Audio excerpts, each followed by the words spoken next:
This is a question I put to Jake Gardner years ago. When you see the offensive ability that you bring to a game, were you a forward at one point that had to transition over to the blue line? When I was younger, a little bit, really young, but, I always played on teams that were very competitive, but, we were in a lot of games, trying to come from behind against the better teams, and I had a coaching staff that, allowed me to, try and go at a young age, and they, encourage offense and high skill. Not saying, I'm all of those things, in the highest degree, but it was definitely something that, as a kid was a part of my development. Your first NHL goal and the patience that you had coming out of the penalty box, I mean, that just doesn't come with playing the blue line for a long time. You talk about the ones you score. I had that same move at World Junior the same year and it didn't go in, so you look great on one play, not so much on the other. Just tried to, get the goalie to bite and have a, a good shot at the net. And I was very fortunate to get the pass there, and poor penalty turned into a, one of my favorite memories. So.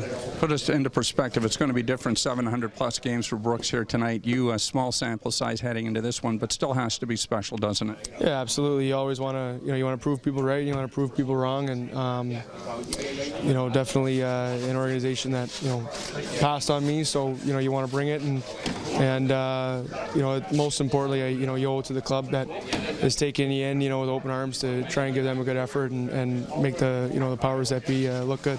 Coach said you brought grease to the game the other night. How much grease are you going to need to take on your former junior teammate and NHL teammate in Tom Wilson tonight? He's a big boy, and he's got a lot of the same ingredients to his game. I think it goes back to playing with Whalers, Mike Vellucci, telling us to compete every day, and definitely gonna have to bring that tonight against a very good team.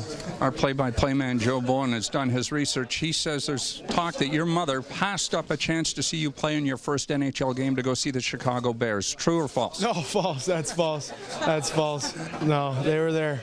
They were there. It was actually in Chicago. It was my first game, so it was pretty convenient. A long time ago now, but something I'll never forget. Might she had it been a big Bears game? We'll see. We'll never know. Time will tell. But Bears fans are pretty loyal, as they say. So.